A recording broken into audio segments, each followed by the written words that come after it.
All right, I think we might get started. Welcome to everyone that's turned up so far.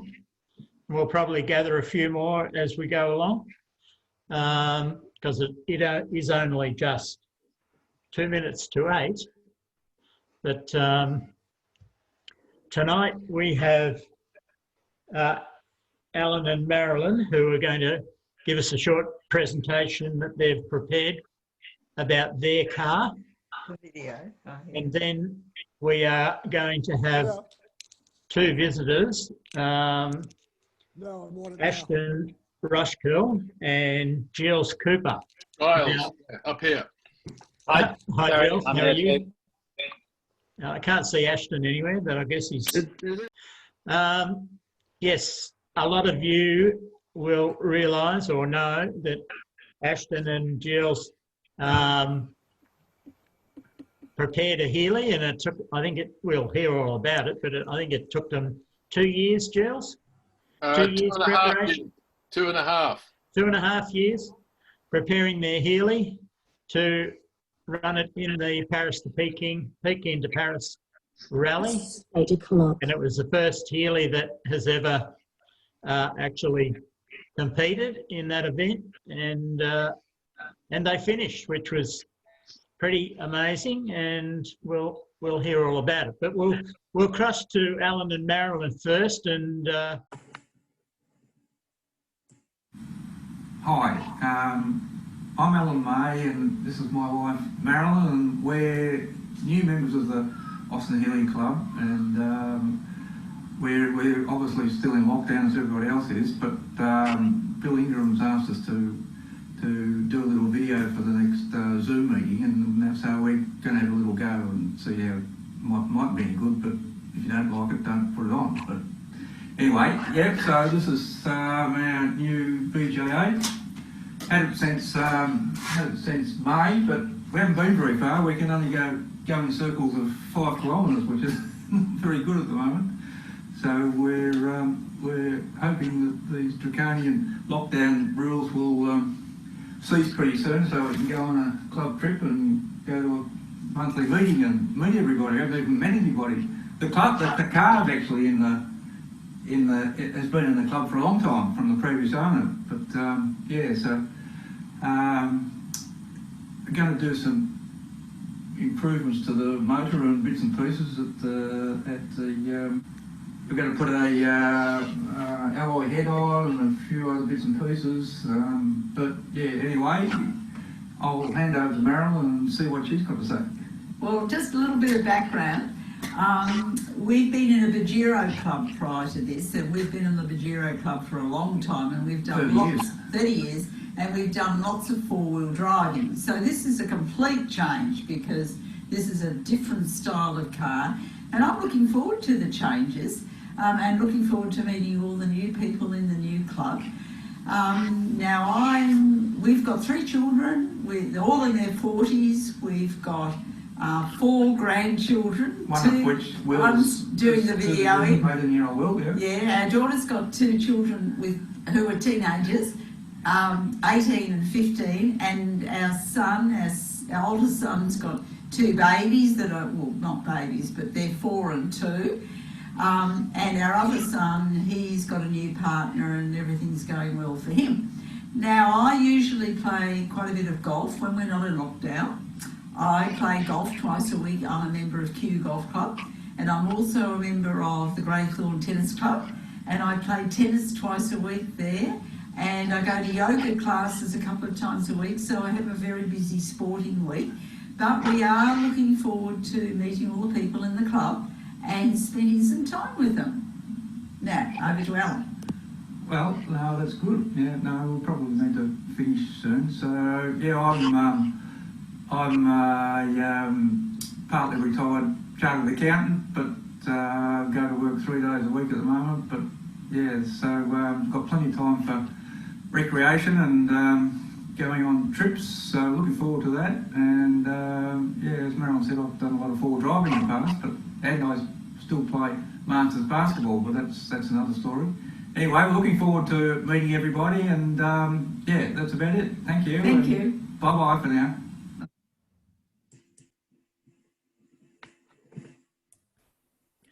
Okay, thank you, Alan and Marilyn. That was told us a little bit about you. There's quite a few keen golfers in our club that you will undoubtedly meet them all eventually when we get back to having a meeting at the club rooms. I think we'll hand over to Giles, and he can talk. You want to talk a bit first, Giles, and tell us Well, a little bit before we Ashton, start? Or are you going to? Oh no, you're going to go straight into it. Okay. Ashton, are you going to go? I don't mind. We can play a bit of a. No, go for it.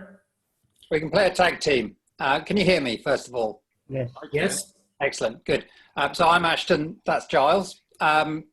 Giles was entirely responsible for the build of the car because I was working and he was retired. So he did an amazing job of taking what was basically a donor car, I think would be the politest way of putting it, and turning it into what turned out to be a very resilient rally car. So I'm eternally grateful to Giles's input to this adventure. What I thought we'd do is skip through at a relatively rapid rate, hopefully, a series of slides, and then I can share.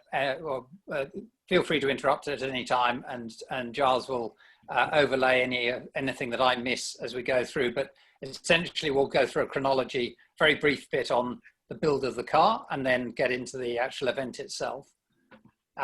Please interrupt at any stage if you've got any questions or we missed something that you think is important. Please call us out. So let me just try and get the slides to work. Right. Okay.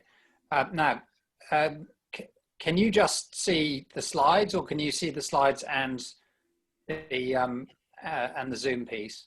We can see the slides and the pieces down the side. So hang on a second. Let me just make it a bit bigger. Is that better? that's better. Yeah. Awesome. Right. So this is the before and after. The before photos actually disguise a host of ills, which we'll talk through in a second. But when I bought the car, it was described fairly as an original car, and it was pretty much that. I don't think anything had been done properly to it in its 58 years that it had been previously owned. And underneath the slightly dodgy paintwork was basically a wreck.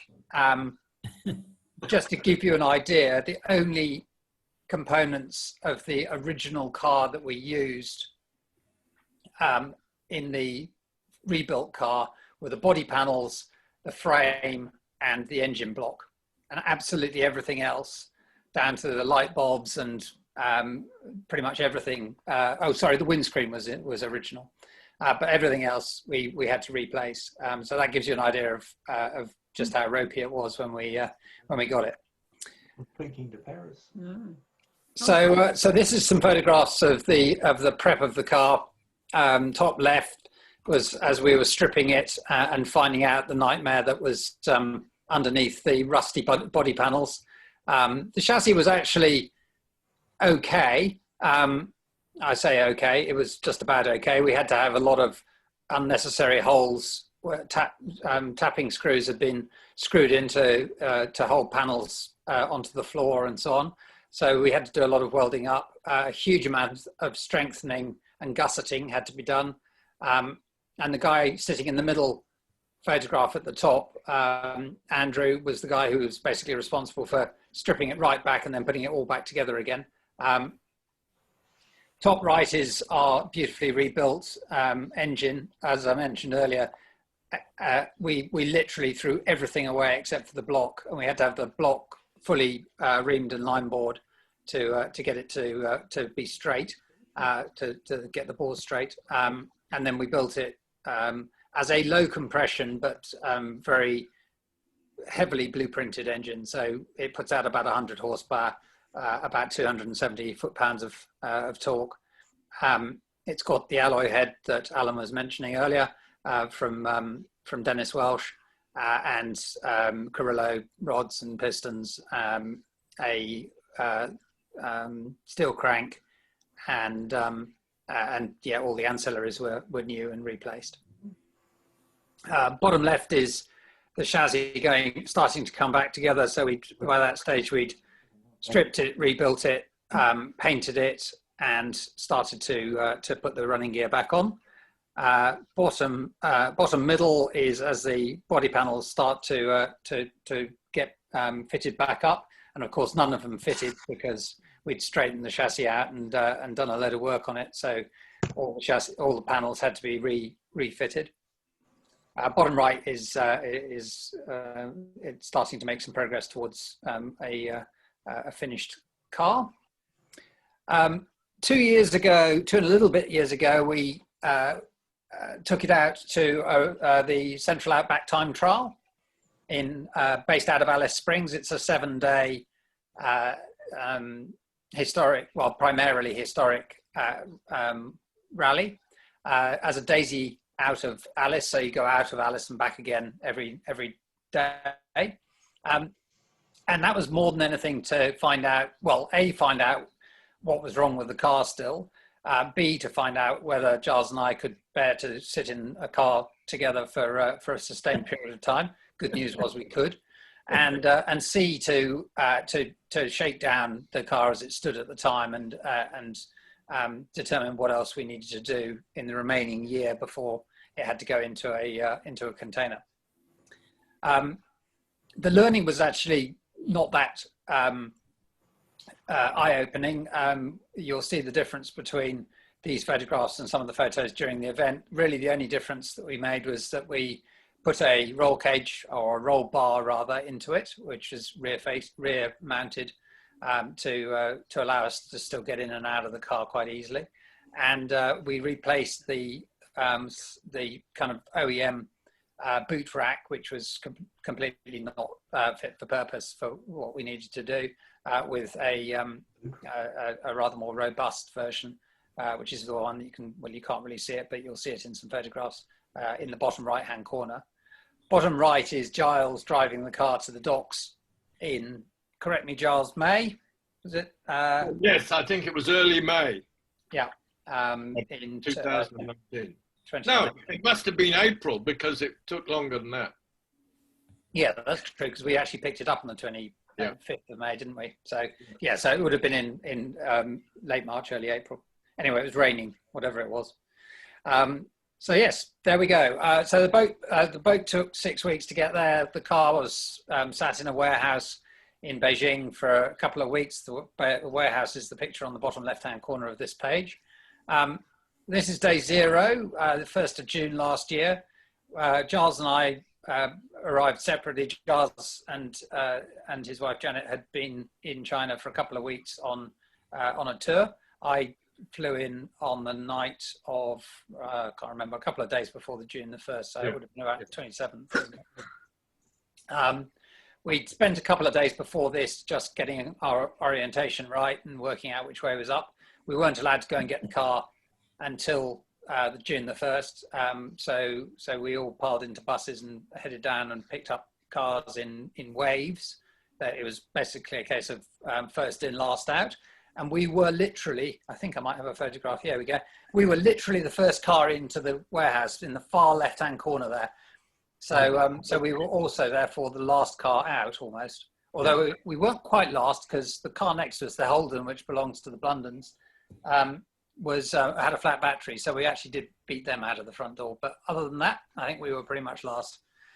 So that's June the 1st.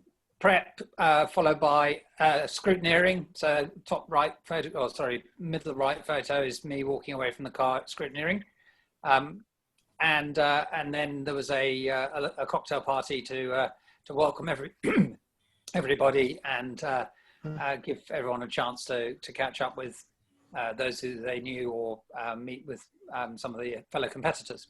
Can I just interrupt for a second here? If you can look in the picture on the right, there's a brown Rolls Royce. Yep. That Rolls Royce is actually an Australian car and it had a little bit more room than we did, and they very kindly carried Ashton's bottle of scotch for him. They were among, there were lots and lots of lovely people on this rally. We were very, very lucky. But yes, Alan and Steve Madden were absolutely delightful. And that car did astonishingly well for such a heavy car.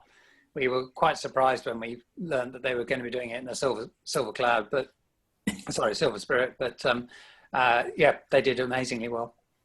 There were actually 16, I think, Australian cars out of the total 112. Yeah, so we were pretty well represented. The in the bottom left corner, those 3 cars are all Australian cars. So the Peugeots, Kerrys, the Blundens in the Holden EH, and us in the corner. So day one started early and bright. We had to get out to the Great Wall from central Beijing. So I think we left the hotel at about 5 o'clock in the morning. Luckily, because we got lost, because it was my first time doing the navigating. It wasn't a serious lose. Nothing like as bad as it could have been. And there we are, being waved away from the start at the Great Wall. We went off. I can't remember what number we were around about, because it was in reverse. We were in number order, weren't we? So we were in 77. Yeah. So 77 out of 112 cars, I think, actually went away from the line at the beginning.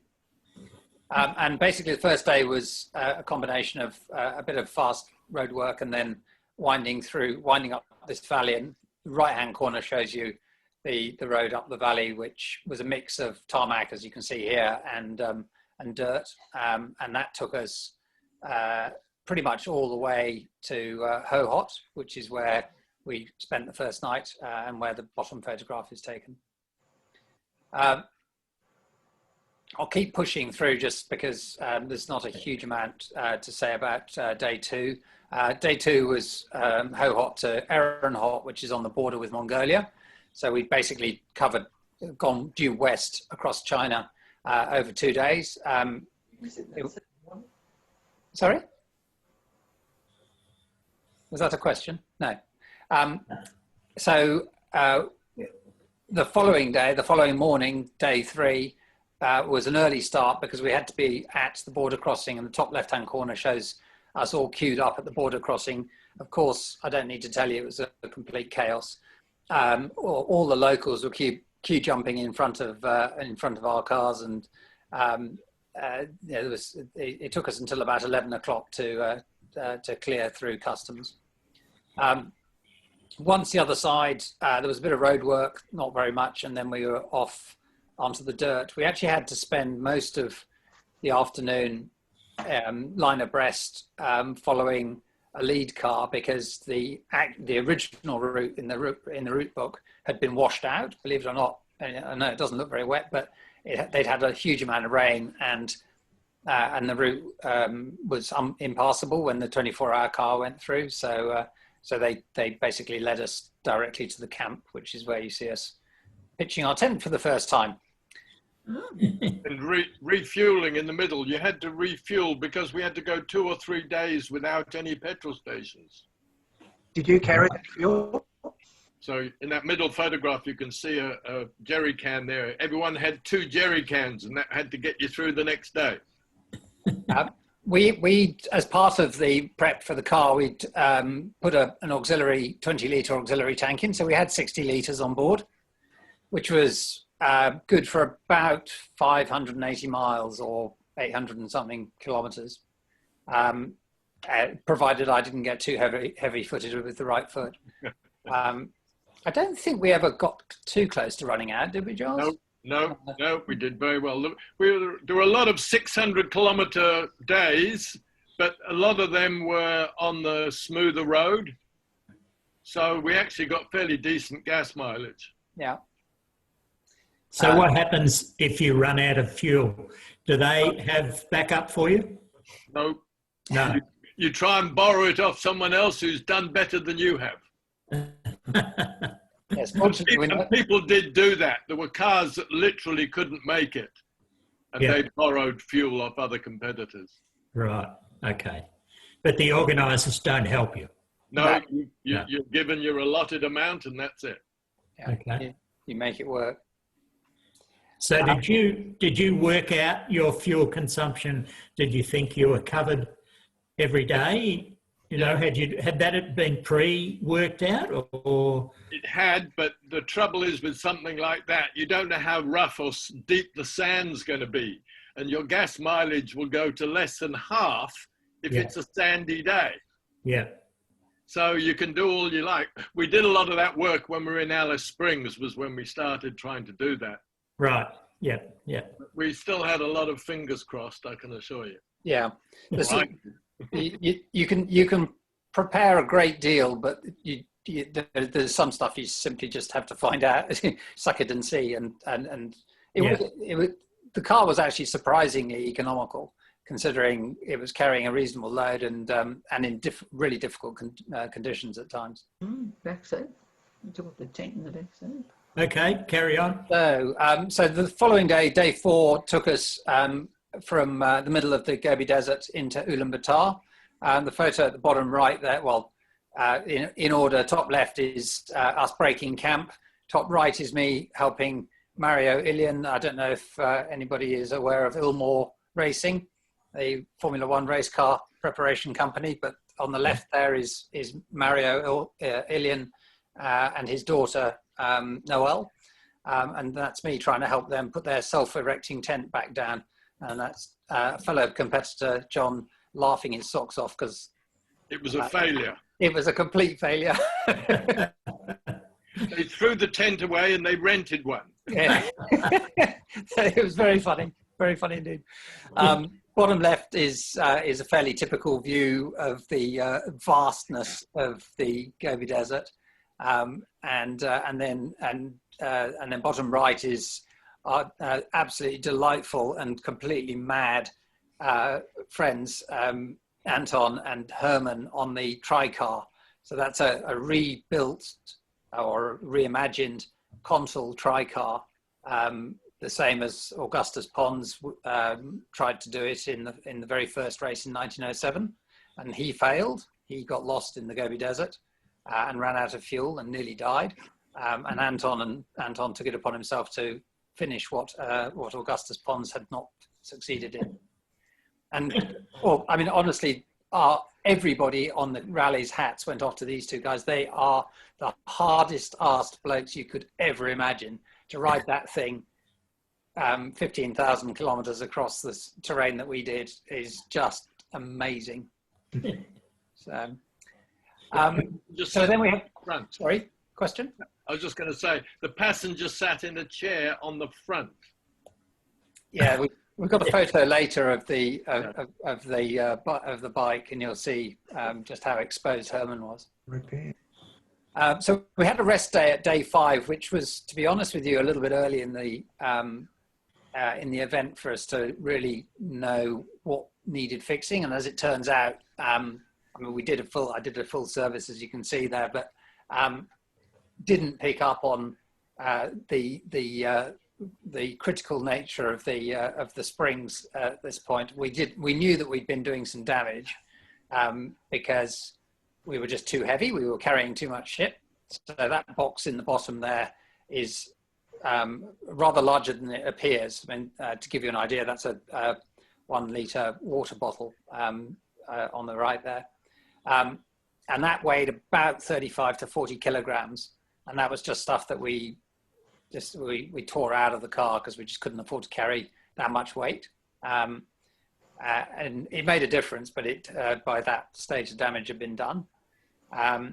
As we discovered the following day, first day out of Ulaanbaatar, and by the way, top left, second in from the left is the Consul tricar. So that's the seat that Herman sat on all the way from Beijing to Paris, with the flies in his face and no seatbelt. So every time they hit a big bump and he took off, Anton had to try and catch him like a basket. Top right is us getting some assistance from the sweeps, who fortunately just happened to be there when we broke the first of our 2 leaf springs. The sweep that was in that vehicle, all the sweeps are absolutely brilliant bush mechanics, and he very quickly he showed us how, with a piece of chain and a ratchet strap, we pulled it back into place and then fastened it to get us into camp, and bottom 2 photographs of us in camp. That was probably the loveliest camp of the entire route. It was beautiful grass and just an amazing location. But I did spend most of the evening trying to get the spring replaced, and that's the bottom right-hand corner. It's actually one of the sweep mechanics, Dave, underneath the car, wrestling with the spring to get it back in. Following day, Ashton. Yes. I'd just make the point that very luckily we had removed the bumpers on the original bumpers off the Healey, and it was just an idea I had, but we put the 2 original springs, front and back bumpers. So we had 2 spare springs. We never really expected to use them. We put really good ones on the car, but so you can tell what stage we're at the rally if you look at the front. If there's no spring on the front, we'd already broken one. If there's no spring on the back, we'd already broken the second one. Indeed. Day 7 was the day.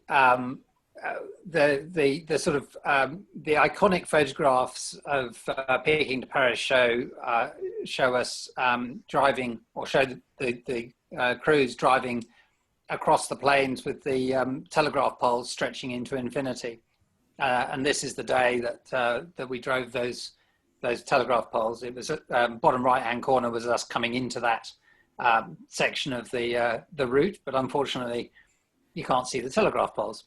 Really? That was a really hard day. It was 380 kilometers on, as you can see, less than perfect dirt. And we were literally wrestling the car every one of those 380 kilometers. It was really, really hard work. We got into camp and I was absolutely bushed. There were a lot of very broken cars by that stage. The Alpha that you see there, which is another Australian car, was suffering by that stage. To be fair, they weren't treating it particularly kindly, and it wasn't entirely surprising that it was in a bit of a state. But the cars were starting to really show the effects of what turned out to be an incredibly arduous route. Word is, from those who have done this event multiple times, this was actually the most difficult and challenging event that had yet been run. So we're particularly proud of the fact that we actually managed to finish it. Day 8 was the day of that photo opportunity. I don't know if any of you have seen this photograph top right, but it looks slightly more impressive than it really is, to be honest. The sand pit out of which we're climbing there was a real case of go in slow, come out fast. So we kind of lined ourselves up, and there's actually some other photographs of us sort of trying to work out whether I go left or right or straight through.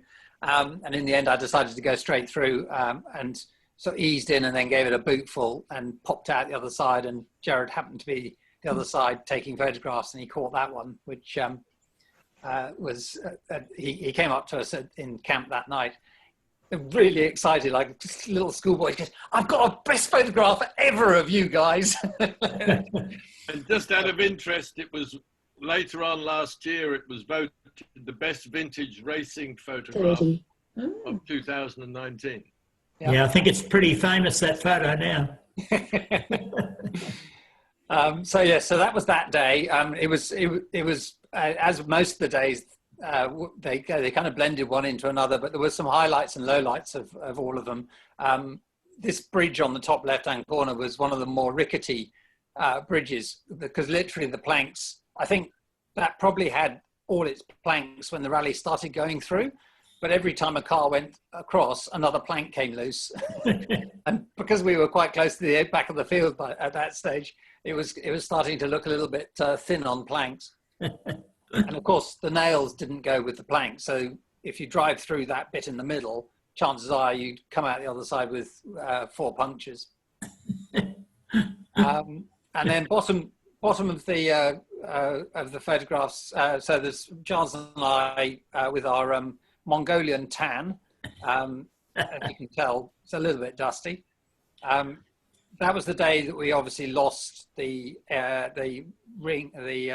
rim of one of the headlights, and we didn't take that seriously enough. We should have taped it up at that point, but I didn't think to do so. I think I was probably too tired. And the following day, we lost the headlight altogether.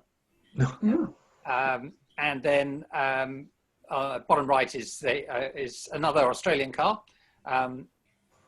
Eric and Marianne in the Oldsmobile. That's all right, the oldie, isn't it? Yeah, the Oldsmobile. They had a tough rally. They had a lot of mechanical problems and issues with losing oil. So I think in terms of our suntan in that photograph, I would add that we did, unless it was raining, we did not put the roof on once. The whole thing with the roof off. We had a benchmark. There's a couple that you'll see a photograph of in a Sunbeam, 1939 Sunbeam, and they were equally hardy. So if they had their roof down, we had our roof down. So day 9 is the penultimate day in Mongolia, and probably the best day of the rally. The most memorable scenery and some truly awe-inspiringly difficult bits of driving. It doesn't look particularly steep, but the bottom photograph in the middle is the top of the climb that we're starting. And actually, there's the Sunbeam. Top right is that Sunbeam. What were their names? Joe and David Roberts. So that's them, and they actually ran out of steam another couple of kilometers further up, and we had to go past them.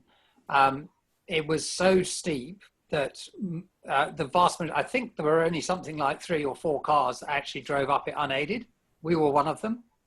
And the middle bottom photograph is us cresting the top and powering up the last sort of half a kilometer.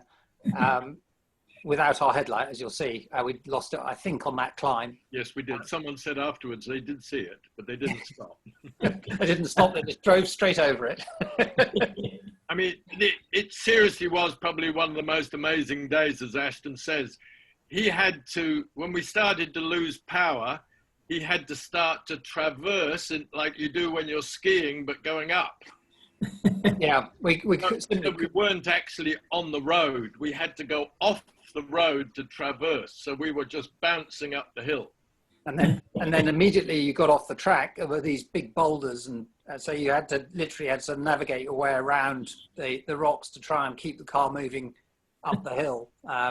Because the moment you stopped, you'd never get going again, and there would be a great danger of actually sliding backwards because it was so slippery. What, 4,000 meters? 3.5, yeah. The photograph bottom left is the high point on the rally, actually, which was just under 3,500 meters above sea level. And that's why the cars were struggling, was because the air was so thin, and we hadn't had time to adjust the carburetors, so they were all running a bit lean. Bottom right was that evening or that night, we camped next to Atchit Lake, which is what you can see in the background, which is vast inland sea. And well, it's not quite a sea, but it's a very large lake. And it would have been the most idyllic evening, except that there'd been a hatching of sandflies. And so the reason I had a fire lit was just literally just to keep the flies at bay. And a few of us just sat around the fire in the evening and chewed the fat and didn't get swarmed by they weren't biting flies, but they were just millions of them, and they'd all hatched at once, so they were on everything. So what country are we in now? Are we in We're still in Mongolia, Mongolia? Yeah. and here we cross into Russia. Right. So literally, that Ajit Lake was the last camp in Mongolia, and then we the following day was crossing into Russia. Of the 112 cars that started the rally, only 65 drove across the border into Russia. So that's how bad the attrition was. There aren't actually any photographs here of, but that Bentley, top left-hand corner, that Bentley was actually being towed. So that was being towed behind, I can't remember who was pulling that, but might have been one of the... Sorry? One of the sweeps, I think. Was it? Yeah. So what happened to the cars that stopped and couldn't go any further? Did they go back to China or? No, they were mostly put on flatbeds and towed to the border, and then they had to be dragged across the border, and then they got picked up by another flatbed the other side of the border. Right. And in fact, because the border was such a tiny 2-horse town, it only opened 2 days a week. So we went through it, I think, on Tuesday, possibly, which was one of the open days, and Thursday was the next day it opened. And of course, we didn't all get through, and a lot of the cars that were on flatbeds or were late to get to the border crossing didn't get through and had to stay in Mongolia for an extra day and a half until they got the border reopened. So that was a fairly frustrating time for everybody. Yeah. But then we made it into Russia. We had a reasonably clear, some very nice road actually, from the, ironically, from that sign, that top right-hand sign, all the way to within probably 30 kilometers of the camp was nice blacktop. And then they took us off onto what turned out to be a fairly rough piece of road, and we broke another spring. Luckily, they'd actually cancelled that stage, so we were able to turn around, make our way back to the road. We'd lashed the spring up, having learnt from Skippy. Lashed the spring up and limped back to the road and drove on the road all the way to camp. And there's Dave again. Same guy, same job, same place, replacing the second of our broken springs. Bottom left was just for entertainment value. That's how they repaired the exhaust pipe on the Peugeot. And bottom right is actually technically the following morning. The sun came up and it was an absolutely glorious day, and we were obviously feeling quite perky because we had another spring, even though it was our last. So that's us out of Mongolia. We're now into Russia. I'm going to up the ante a little bit because there's a few funny stories along the way, but pretty much, I mean, the Russian roads were astonishingly beautiful. The Altai region of Russia, of Siberia, is absolutely stunning. And if you get a chance, it's like Switzerland, but without the police. It's beautiful. And I'd highly recommend a driving holiday there if you can possibly work out a way to get there.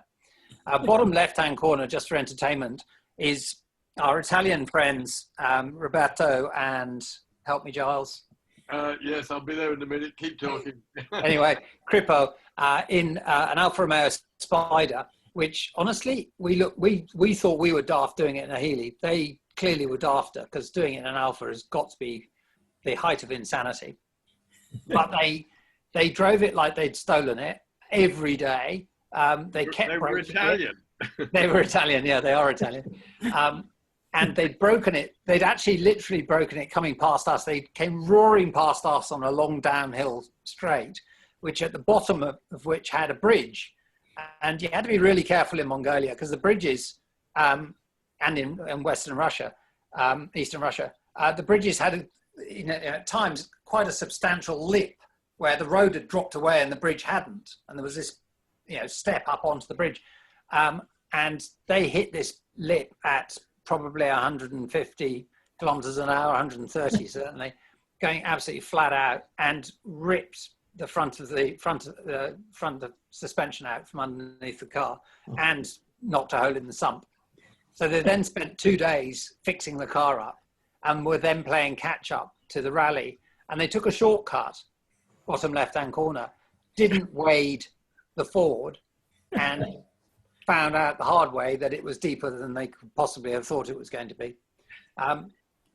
We'll come back to the Alpha a little bit later. The Aqua Romeo after that. Aqua Romeo, yeah. Middle bottom is Ashton getting interviewed on Russian television. Yeah, you can imagine how that went. I took the picture because I was laughing so hard.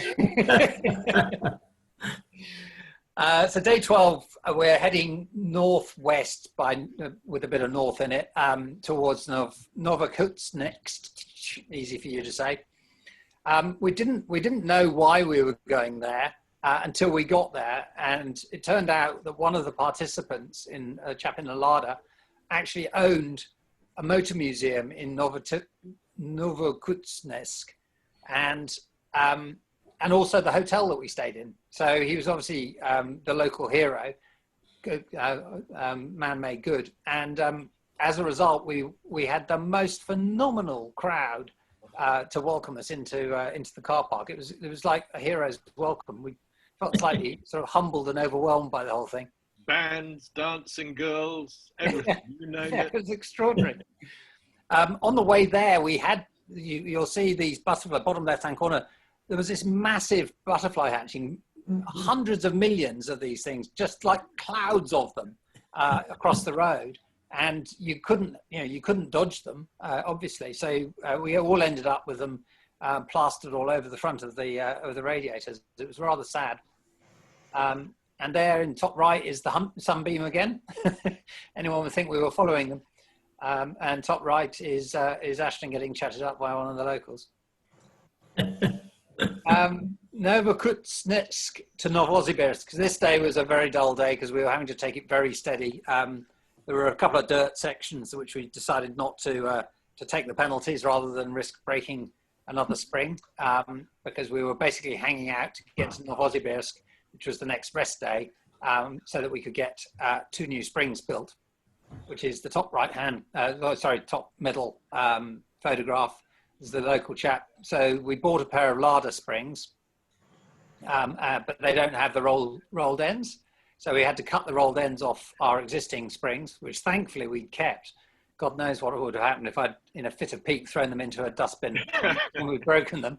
So he cut them off, welded them onto the Lada springs, heat riveted them onto the as well, just to reinforce them. And they made a huge difference. They lifted the back of the car by what, Giles? An inch and a half, 2 inches? An inch or two, at least. Yeah.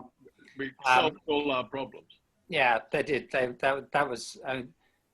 If I was going to do one thing different in the preparation for the car, it would be not to listen to anyone's advice and to put a set of Toyota Hilux springs onto the car, because that was the only weak link in the preparation. So. Top right is us straightening the bash plate out, because by that stage it was concave. And there's the Alfa Romeo turned back up, having played catch up again. So another 2 days of catch up, having drained the car, drained all the fluids.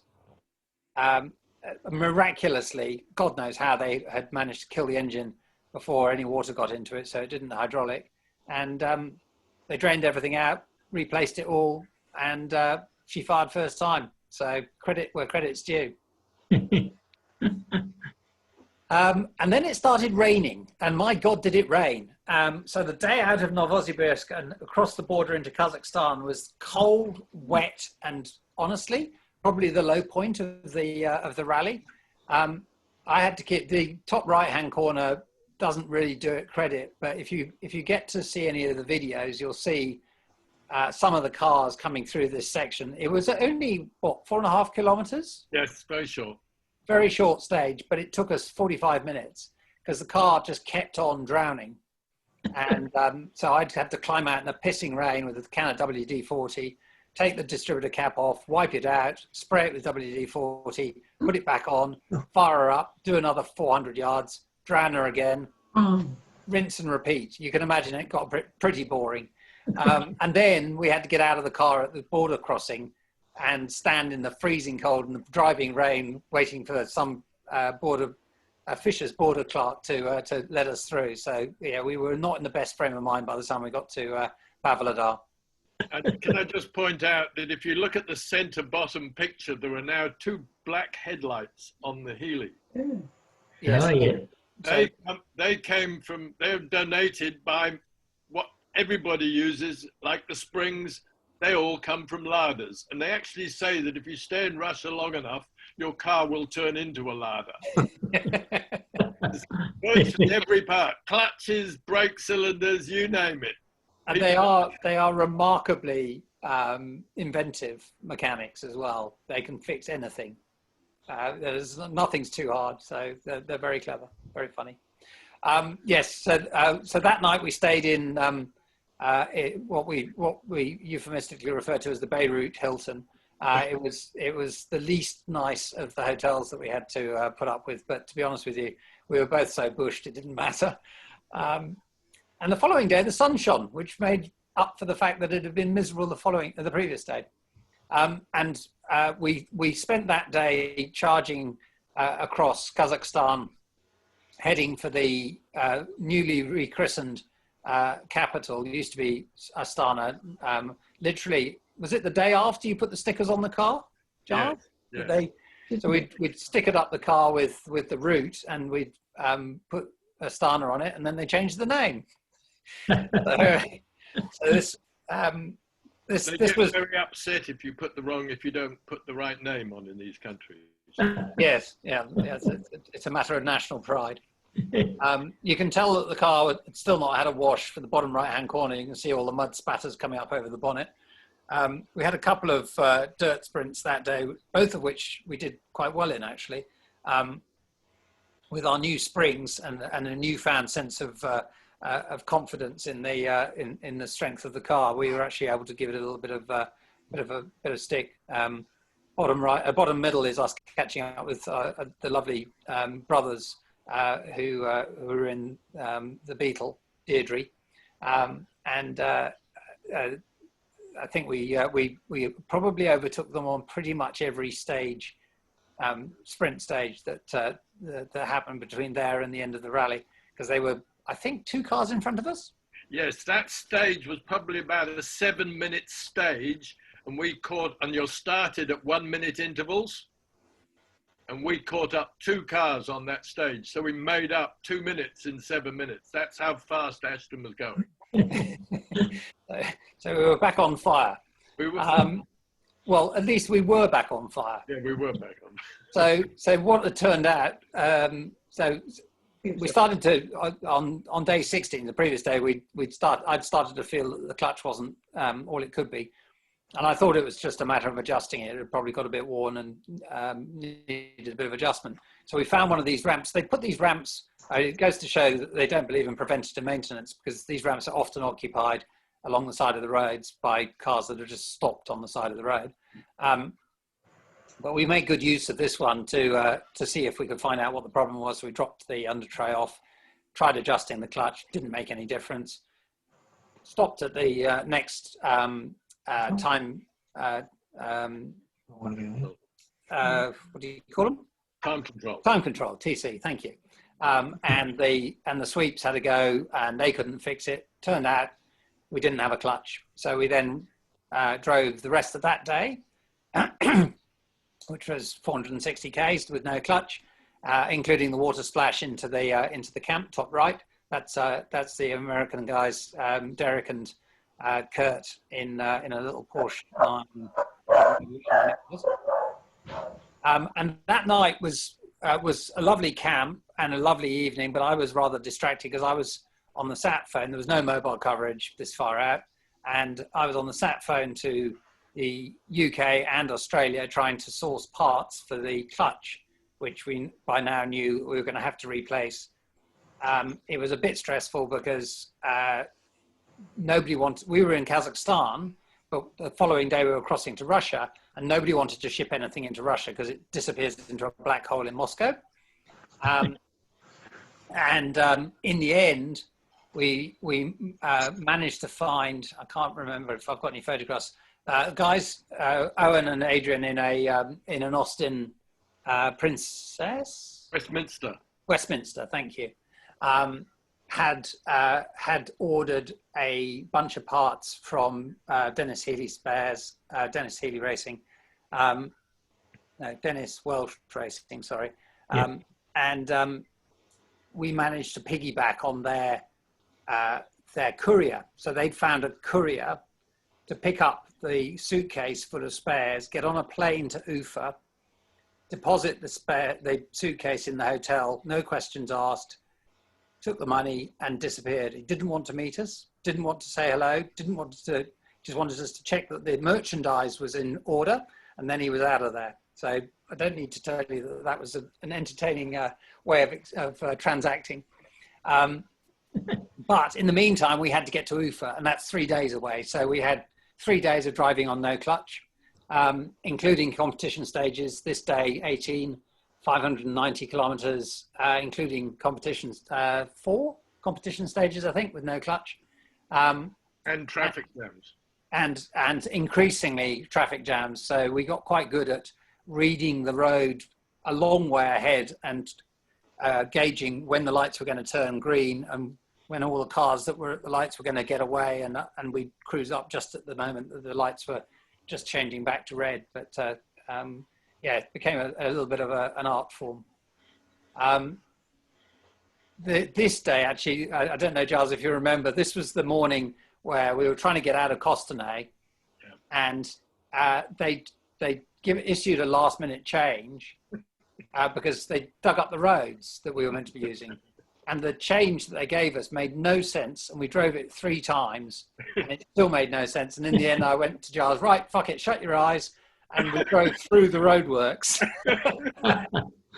And they dug the road up. These poor workmen couldn't believe that here was Ashton Healey coming flying through the roadworks. Yeah, there was a trench across the road at one point, which we had to find a way through. But yeah, so that was quite entertaining. Getting out of Costanay was memorable.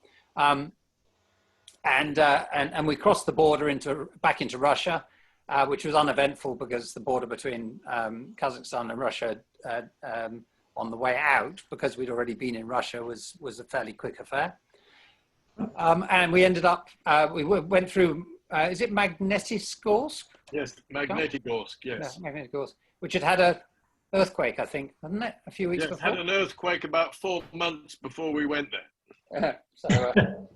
So we were expecting more than we got, which was actually, it was all fine. And then that night was at a ski resort just outside Magnitogorsk called Bano Lake, which the drive out there was actually rather fun because there was a chap in a BMW something series who decided that he was going to give us or he thought he was going to get away from us, and I thought differently. So, so we made good time to Bano Lake. Next day, Bano Lake to Ufa, 455 Ks, still no clutch. But the good news was that when we got to Ufa, there was going to be a clutch waiting for us, or at least that was the plan. And so it turned out the chap did turn up a bit later than we expected, but not so late that I couldn't get the car to the workshop that night. So it was in the workshop and ready to go the following day. So we had an early night, and the following day I got straight into pulling the car apart and getting the gearbox out. And and as we did so, we realised that there was no way that we were going to get that clutch to work. You can see the top middle picture is the thrust bearing, or what's left of the thrust bearing casing, and there's absolutely no thrust bearing left on it. All the graphite's worn away. Turned out mud from the really wet day, the mud had been forced up through the little hole in the bottom of the gearbox housing, of the bell house housing, and had got onto the clutch and had been spun around, sprayed around inside, and had got onto the graphite thrust bearing and had just eaten it away. So, and 10 or 12 other cars had similar problems, I might add. Yes, yeah, we were certainly not alone. In fact, you'd have seen the photograph of Kerry and there. Oops, sorry, top left there. Kerry being towed across the start line by the Merc because they had no clutch at that stage either. So that was the only really major mechanical problem that we had, which, considering everything that could have gone wrong, was really quite astonishing. So by that stage, we were starting to feel a little bit cocky. Ufa to Kazan was just over 600 Ks, mostly fairly straightforward. There were some pretty nasty roads, but most of them were okay. We did come up an incline into a fairly long sweeping and relatively tight left-hander and found this tanker lying on its side. He'd obviously, I don't know how he'd been going fast enough, unless he'd had a brake failure or something, how he'd been going fast enough to tip it over on the corner. But anyway, he had, and he'd spilt diesel all over the road. And all the cars stank of diesel that night because everybody had to drive through this lake. So the car park was pretty pungent. And bottom second one in is the absolutely delightful two brothers, Mike and Doug help me. McWilliams. McWilliams, thank you. 58 S1. In a Bentley S1, get it? They drove, and they, with us, we were two of only 26 cars that drove every kilometre of the route. We were never towed out of a bog, never flatbedded, never given any form of motor propulsion other than our own for the entire trip. Only 22 cars out of 112. And these guys were one of the others, and they were very proud of it, rightly so. And that Bentley, I might add, still had the walnut picnic tables in the back. that was the most overloaded car on the rally. It was dragging its back bumper through all the way through Mongolia. It was amazing it got through in one piece. Kazan to Nizhny Novgorod, 500 Ks or thereabouts. Nizhny Novgorod used to be known as Gorky, and we were in bottom right hand corner. We were in the hotel that night in Gorky, in front of Lenin, another Lenin. Most of the car parks had Lenin in them. Bottom left is me very proudly holding an ice cream. You have no idea how much joy we got from having an ice cream. Otherwise, moving swiftly on, Nizhny Novgorod to Zavidovo. So Zavidovo is just north of Moscow, so it gives you an idea of where we've got to in Russia. Top left is Giles at the Nürburgring. No, not really, at the N ring, in pole position. No, not that. Actually, we didn't do too badly. I think we did very well. We did okay on the circuits. Lots of churches, lots of amazing mechanical equipment. That motorcycle should not have been on the road. You can see the back wheel is at about 30 degrees to the vertical. It's hilarious what gets around as traffic. That night's hotel was, I think it's a holiday resort for the rich and famous from Moscow. Yeah. And it's on I think a man-made lake. We didn't really have that much time to admire it, but by that stage we were kind of just hanging out to get into Europe. Personally, I'd had enough of Russia by that stage. The following day was Zavidovo to St. Petersburg. St. Petersburg was stunning, absolutely beautiful. Unfortunately, it pissed with rain the day that Giles took. We had a rest day in St. Petersburg. I was fixing the starter motor, which had given up by that stage because it didn't like clutchless starts, so it decided to go on strike. 9 o'clock. It's 9 o'clock. Am I meant to be finishing at 9 o'clock? No, that's all right. Keep going. All right. You're fine. And in the same garage were the boys on the trike. So that's them in the bottom left and top right. Top middle and top left. Top left is Jamie Turner in the middle. his Morris Minor, you can just see the little red dot being followed by the Porsche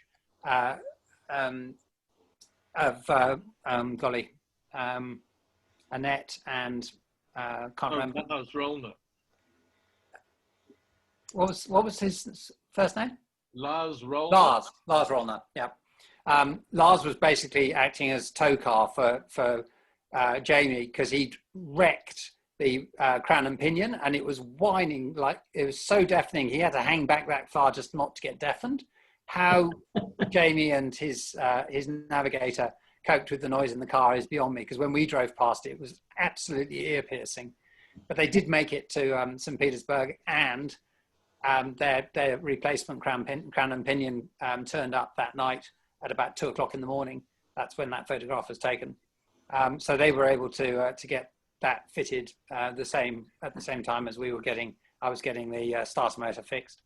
That's a really different thing. Yeah.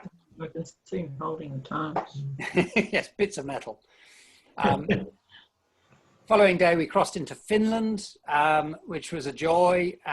It was extraordinary. It was chalk and cheese. One side of the border was Russia. The other side of the border was this beautifully manicured, perfectly pristine countryside. It was extraordinary, the contrast.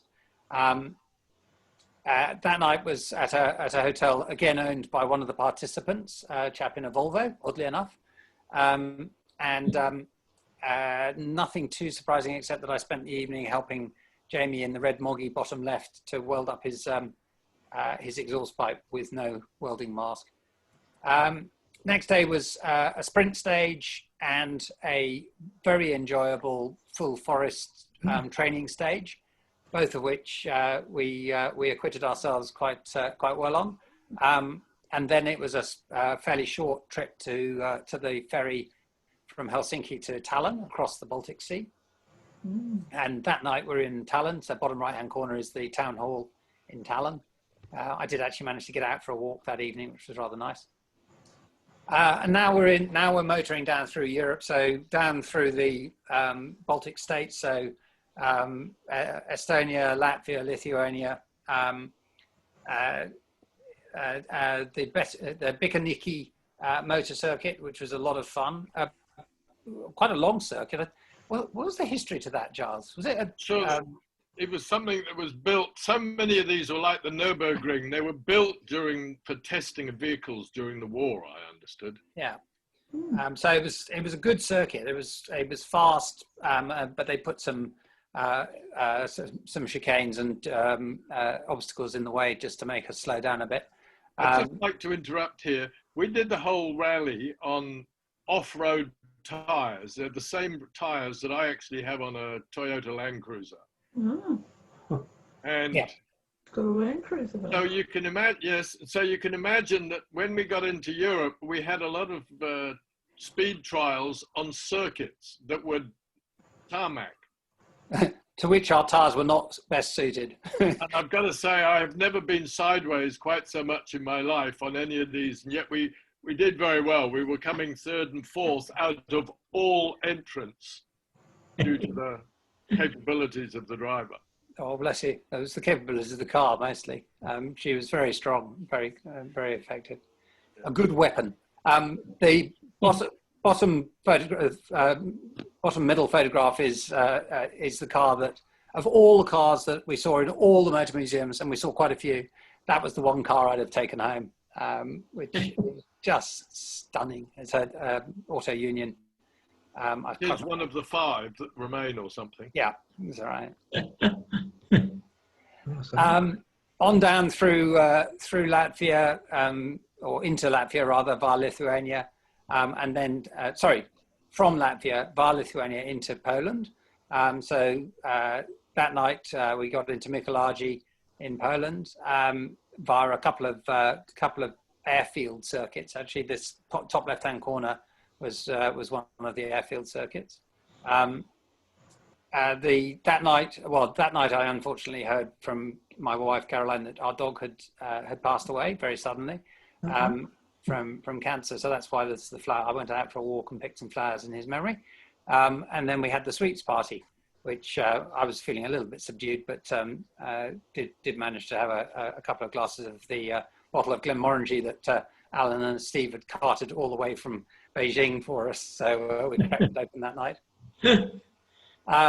Following day was fairly unmemorable. Michelangelo to Bish, no, can't do it, sorry. Whatever that one is. Bidigish. Bit of this, bit of that. Lots of cobblestones, which are really unpleasant in any car, but particularly in a relatively hard sprung car. So that wasn't particularly enjoyable. What was quite fun was right at the end of the day, we did a sprint on a go-kart track. And looking ahead in the route book, it turned out that we did the same go-kart track the following morning in reverse. So we got 2 goes at it, which was quite a laugh. So bidder what are you up to Szczecin, and we had to find a ramp because I'd noticed during one of my spanner checks the previous night that we'd got some cracks appearing in the front uprights, and although they probably would have withstood the traumas of the rest of the trip, I didn't want to risk it, particularly as we had a few sprint circuits to do. So we found by sheer, well, actually it was via the Belgian Boston Healey Club. So it's a lovely camaraderie that exists. They befriended Gidget on Facebook, and I dropped them a line when we were in, when I found the problem, and said, do you know anybody in Poland who might be able to help us with some welding? And I didn't hear anything back, but at lunch that day, where the top right-hand corner is the lunch break, where that 7 is. And I was walking out of the lunch location, and these 3 gentlemen walked up and said, could you tell us who the crew of car 77 are? And I said, that's me. And they introduced themselves, and they were friends of this guy who was in the Belgian Healey Club, who he contacted and asked to come to our lunch break, find us, and offer to take us out to their workshop outside Szczecin. And that's the bottom right hand and middle right hand, middle bottom photographs are us and the Peugeot getting some remedial work done in this workshop. Turns out next door in the same unit, but the other side of the wall to the right of the car there, he was building an E-Type Jag, absolutely beautiful white E-Type Jag. So yes, very grateful thanks to the Healey camaraderie. Next day, Szczecin to Wolfsburg. What we missed here was the awesome sprint in Szczecin town centre the morning of the day 33, which was absolutely hilarious. I'm not sure if Giles thought it was hilarious, but I thought it was hilarious. Slightly slippery cobblestones. And did we do 2 circuits? I think we had to do 2 laps, yeah. 2 laps, didn't we? So, and it was up and down and roundabout, and it was brilliant. I had an absolute ball. Giles is still talking to me, so I think I don't think he's. It was excellent.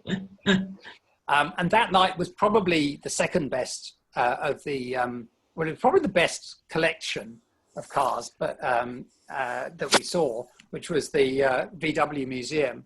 They curated only about 60 cars, but 60 groundbreaking cars in different ways. Amongst them a Lotus Elite. Those of you who don't know, I'm president of the Lotus Club, and I own an Elite, and it's one of my favorite all-time cars. So I was absolutely delighted that had made it onto the selection list for their museum. But there was this Bugatti Atlantic, which was just gorgeous. Honestly, one of only 4. Giles, correct me if I'm wrong.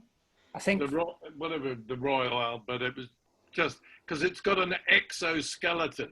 Yeah. So it's all you can't really see in this photograph, but the seam up across the fenders is external rather than hidden. And it's neatly riveted. Every rivet is carefully measured. So beautiful piece of engineering. So that's Wolfsburg. We're getting close. We're nearly there. So Wolfsburg to Liège, long day, across the open countryside. You can tell by the bottom middle photograph I was starting to get a bit weary by this stage. Following day was into Ypres, and it was actually the last day of competition. Bottom left-hand corner was, right-hand photograph is, for those who haven't been there, Tynecott Cemetery in Belgium, which is the home of over 16,000 unnamed soldiers from the First World War. It is just the most staggering reminder of this folly of war that you could possibly imagine. It's haunting and inspiring in a way, and tear-jerking in many ways. It's just a really an amazing place to visit, so I'd recommend it. And then the Menin Gate, which was obviously destroyed during the bombing during the First World War, but the whole of Ypres has been rebuilt. And driving through the Menin Gate was the last. Well, it wasn't completely destroyed. It was the only thing that was left standing, partly standing on this barren landscape of the Battle of the Somme. And so to drive through that was quite special. And that's the Cloth Hall in the middle of Ypres, which was rebuilt brick by brick post First World War, because that was completely destroyed. And then we drove relatively sedately until we got to Paris, and then it all went to shit. The peripherique, the internal ring road around Paris, was jammed up. So we ended up doing some slightly dodgy driving down hard shoulders and down bus lanes and so on to get us to Place Vendôme. And I have to say, I have never been so pleased to get out of a car in my life. But it was very emotional to drive across the finish and to see our families waiting for us there, and to have driven every inch of the rally was quite an event. So there you go. That's us. That's fantastic, Ashton. I mean, there's so many questions that I would have liked to ask as it was going on, but well, I'm very happy to stay on for a bit. If people want to drop off, I quite understand. We've probably overstayed our welcome, but if anybody wants to stay on and ask any questions, I'm very happy to do so. Or if you want to just drop us a line with any thoughts or reflections, happy to do that. You mentioned a video or something. Is there a video? Yes. If I will send you the two. So in my slide pages, I've collated all the links. They're all on YouTube, but I've collated them in chronological order. Right. So I'll send you just those 2 pages. The whole slide pack is 220 gigs, so you don't want the whole slide pack. But I'll just send you those 2 pages, which have got the links, and you can circulate those to the members if that would be interesting. Yeah. Can I just make a point, if I may? Yes, that might be of interest, because when we set out on this, there was a friend of ours up here I'm up on the Gold Coast, and there was a friend of ours that came the first day when Ashton was here, and we took the front wing off the Austin Healey. And I was sitting wondering how I was ever going to remember how to put it back on again. Little was I to know that every other panel was going to come off that car too. The point I want to make is this. We were doing something that no one had ever managed to do in an Austin Healey before. And to prepare the car, we had to think outside the box all the way. We changed the rear suspension. We got extra volume into the lever arm dampers because we weren't allowed to put monoshocks on. The wheels we had to make work. The tires we had to make work. We put a new radiator in. We moved the radiator forwards. We cut 2 inches out of the sump so that we could put the skid plate on, because as you know, the sump hangs down below the skid plate. We cut that out and took out the step that's in the Healey sump, so that we actually raised it up but increased the volume by getting rid of that step in the sump. Well, one of the biggest challenges we had to solve was the fact that Healey's traditionally run quite hot. And a lot of what we did, amongst other things, increasing the volume of the sump, forcing air through the radiator. So Giles built a whole load of cowling to make sure that all the air that was coming through the aperture was going through the radiator. It wasn't going around the radiator. And it actually ended up being very successful. We never had an overheating problem. In fact, more often when we were out in Alice in the run up to the cot, we actually had to cover the radiator to get some heat into the engine first thing in the morning because it was quite cold. So, but yeah, making the engine run cool, getting enough ground clearance. So we took the exhaust out from underneath the car and put it down the side. Took the bottom off the sump, so that we actually ended up unladen. We had 8 inches of ground clearance, which is unheard of in a Healey, I know, but it was essential because as it was, we ended up bumping along on rock beds and so on. Anyway, it's an absolute credit to you, Ashton, or both of you. But I can see that Ashton did most of the work. Taking nothing away from you, Giles. No, it's certainly something that probably no one will ever do again. Not if the money spends. Yeah. You should mention something about the actual winner of the thing, and that was an Australian car, wasn't it? It is. So Jerry Crown and his navigator and co-driver, Matt Bryson. Jerry is the only person to have driven all of the 7 recent Peking to Paris events. So the first one was in 1907, and then the next one. That one. He didn't drive that one. No. Well, we don't think he did. He might have done. But when he had just turned 87 before this last year's rally, so he's just turned 88, and he has won of the 7 that he's taken part in. He's won 4 of them, and they drive a P76. It's not a standard P76. I can probably tell you that. But Jerry, for an 87-year-old, 88-year-old now, does not hang around. He goes like stink. And he and Matt are planning to do the 2022 event. They're entered and planning to go back. He will be 90. Yeah, You've got to be incredible. Yeah. And you're not planning on going back, Ashton, or? I'd love to go back. I did actually enter for 2022, but with a friend in his Datsun 1600, and we've been accepted. But COVID came along, and he's a self-funded retiree, and he decided that actually the risk of it not going ahead and him losing all his money was too much for him to cope with, which was perfectly understandable. So we withdrew our entry, but we've got an entry if we want it in 2025, which will be my 60th birthday. So I might yet be going back. I imagine it's not a cheap exercise. Are you prepared to give us an idea of the budget, or?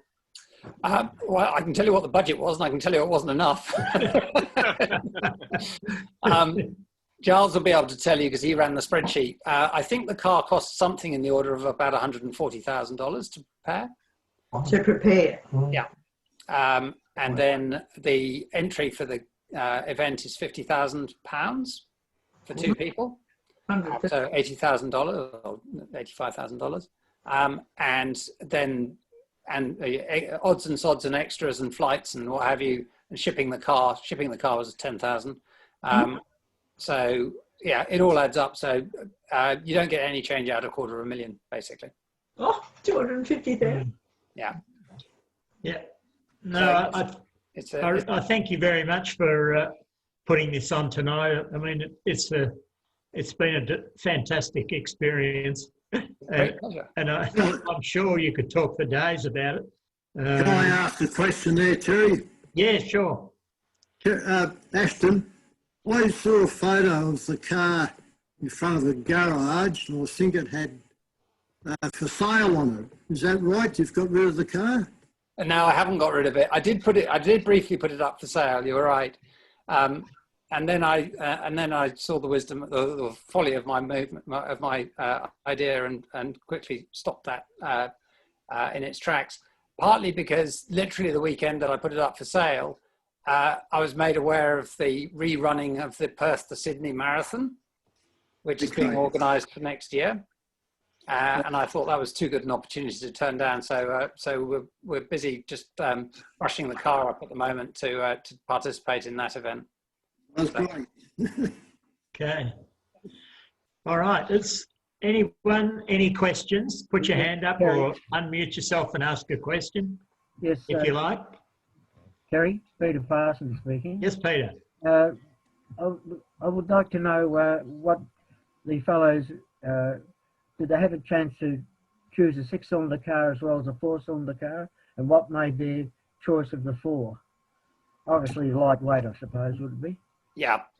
I actually didn't have a choice. Well, I didn't have a choice at the time that I bought the Gidget to buy a 6-cylinder car, but I actually was not looking for a 6-cylinder. My personal preference is the 100 with the 4-cylinder engine, just because at I think 600 kilograms dry, it's heavy enough already. You stick another 250 kilograms sticking out the front of the front axle, and it kind of doesn't make for a particularly easy driving exercise, particularly when you're wrestling the car. So yeah, it was my preference, to be honest with you, was what drove it. Thank you. I would just, there's something that Ashton hasn't mentioned. We came 27th. What was it, Ashton? Overall? Yeah. Overall, of everybody, that's 112 cars, we were 27th. Oh, that's good. But this is what's more telling. They do a separate event in Europe that starts at the Finnish border and is geared to time speed events on tracks, on rally courses, everything. And there was far more speed rather than endurance. We came 4th in that, outright. That's excellent. And I think that's a testimony to two things. One is to the car, because it was still running so strongly at the end that we were beating everything. We were beating Porsches, Ferraris, you name it.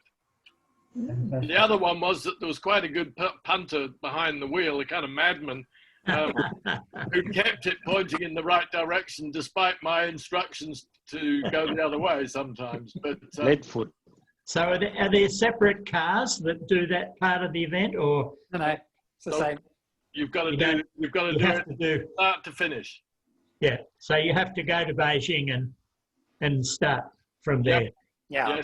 Yes, it's just to give the people who are still running strong at the end a chance. Yeah. Tony, were you trying to ask a question? You have to unmute yourself. You have to unmute yourself. You know how to do that? No, we can see you talking, but you have to unmute yourself so we can hear you. Terry, can I ask a question while Tony's sure. trying to unmute himself? Yes, There's Tony. Go on, let Tony go. No, it's all right. I'm just waving my hand to my wife. That was all. Sorry. Yes, Craig. Yeah, so thanks, Giles and Ashton. That bloody fantastic presentation. My question is, if you were to do it and you had to pick your car, so apart from an Austin Healey or a P76, what would be your recommended vehicle that you think would be the best one to get you from start to finish? If I wanted to win, it would be something like a Datsun 1600. Well, I'd probably take it out to 1800 or even 2 litres, but a boxy, light but strong, well-designed car like either the Datsun 1600 or the Mitsubishi Lancer of the period, the early 70s. That would be the car to win in. if I wanted to do it, in the vintage category, you'd have to do it in a Bentley. Not that I could ever afford to do so, but the guys that do it in Bentleys, I take my hat off to them, because they're driving best part of $1 million of a car, and they're not hanging around. I mean, the guys that won the vintage category and the guys that came second were both in. Well, the guys that won were in a car that's one of only 27 Bentleys in the world, 2.25 litre bobtail, and it's priceless almost. So the fact that they thrashed it for 15,000 miles across, 15,000 k's across all sorts of territory is amazing. But yes, I think to win, you would need something strong and light and nimble, Good suspension. with plenty of suspension travel and independent rear end and all-round disc brakes and a reasonably tractable engine. Are there any stipulations on the age or anything of the car? Yes, they all have to be pre-74. Pre-74. They will accept run-ons. So that Peugeot that you saw a few photographs of was actually built in Mozambique as a knockdown kit in 1980. But it was the design was from the early 70s, so they accepted that. But yeah, pre-74, and it's broken into three categories. There's Vintagent, which is pre-1929. There's Vintage, which is pre-49, and then there's Classic, which is 49 to 74 or 50 to 74. Right. Coming back to your question about the car to do it in, there is no real, I mean, you can pick one that would have a good chance, but if you look at the entry list, there was everything in there. Yeah. Bentleys, Rolls Royces, Ferraris, you name it. I've got to say this, doing it in Austin Healey that no one has ever been stupid enough to do it in before was to me the highlight of the whole thing, because right from day one, or even before day one, everyone was saying, you ain't going to make it. You're not going to make it. And the fact that we finished blew their minds. Yeah. Most of the participants, when we met a lot of the Australian participants before we left here, they were quite convinced that they'd be towing us out of Mongolia, and to be fair, most of them have come up and said, hats off to you guys. We never thought you'd do it, and you did. Well done. We confounded a few skeptics. Can you tell us a little bit about the organisers of it? Is there a huge group organising it, or how do they manage it? They keep it as lean as they can, simply because mobilising 112 cars and crews is a feat in itself.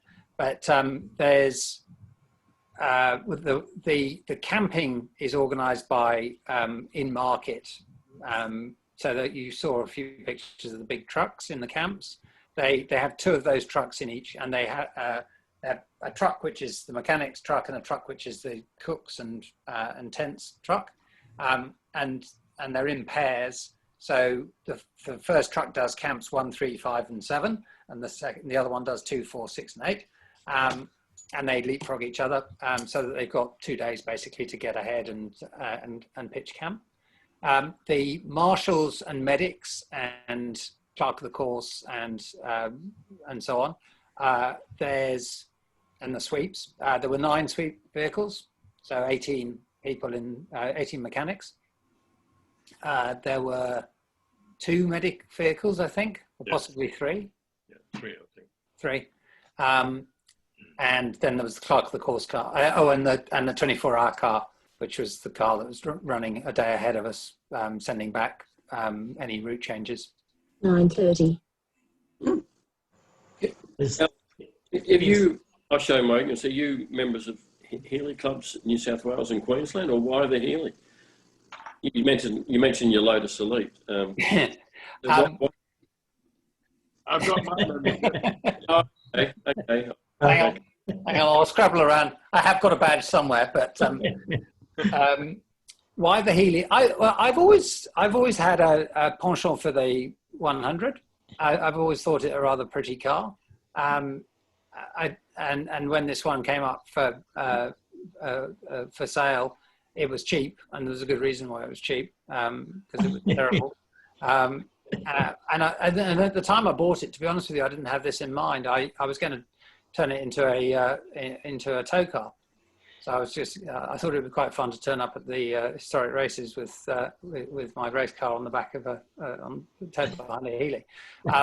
And then I had this harebrained idea to do Peking to Paris, which had been brewing for a while, but I'd never really sort of taken it seriously. And I can't actually remember what the trigger point was, but I sent a note to Giles.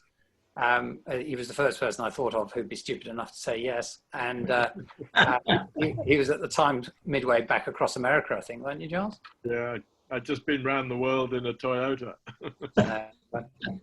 So he knew a thing or two about driving long distances.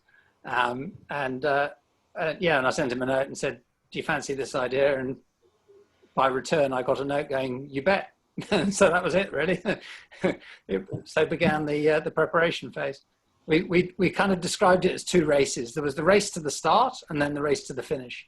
Because the race to the start was almost as hard as the race to the finish, to be honest with you. I mean, it was 2.5 years of virtually every day. I'm not a mechanic. I'm a chemical engineer. I was. So I'm not a mechanic. So, you know, it was a very heartening thing for me to reach Place Vendôme in Paris, I can tell you. Yeah. And with good reason, because you did an amazing job. Yeah, no, it's just an incredible experience and an incredible journey, and I'm just so grateful that we could get you along and see your presentation, because it's just been fantastic, and I'm sure everyone's enjoyed it. And thank you very much for taking part tonight. It's lovely to be able to share it with you, because it really was very special, but there were only 2 of us that could be in the car, but an awful lot of other people were following it. Yeah. Yes, yeah, no, I mean, I followed, like probably a lot, I followed it on Facebook, and as it was being built and as it was going, and I'm just so jealous, really, that you could do something like that. I mean, it's fantastic experience. Okay, thank you everyone for joining tonight, and we'll look forward to seeing you again sometime. Indeed. Maybe when we get back to our club rooms. I think, I don't know who told me, it might have been Pat Quinn, said that one of you often come to Melbourne. Is that right? You know? Yeah, I'm down in Melbourne quite frequently. Well, I used to be before COVID. Yeah. Well, that's what when we get through all this, and we'd really like to have you at the club rooms one night, and happy to. And we can ask you some more questions, and you can tell us some more. But more talk. We are intending that write-up that you did in the Lotus Club magazine on the trip. I thought was really good, and I'm hoping that we can put it in our magazine, because that gives a pretty good explanation of the trip and what you went through, the way you broke it up into sort of 3 parts. And I'm sure a lot of us would like, sure a lot of the members would like to see that. And yeah, please feel free to. I've got the written part and the photographs. Do you mind if we copy it into our magazine? No, feel free. Who's got have you got it, Giles? Have you, Giles? Yes, I've got it all. I've got your email address, Terry. I'll contact you and give you. Yeah, if you could send it to me, that'd be great. No problem. All right. Thank you, and everyone, I'll send you those video links for attending. And it's certainly been an enjoyable night tonight. And I'm going to sign off. And we'll Good night, all. we'll Good catch night. up again. Cheers. Thanks a lot. Take care. Okay. Bye. Thank you. Bye. Right. Good night. Good night. Good night, Gordon. No.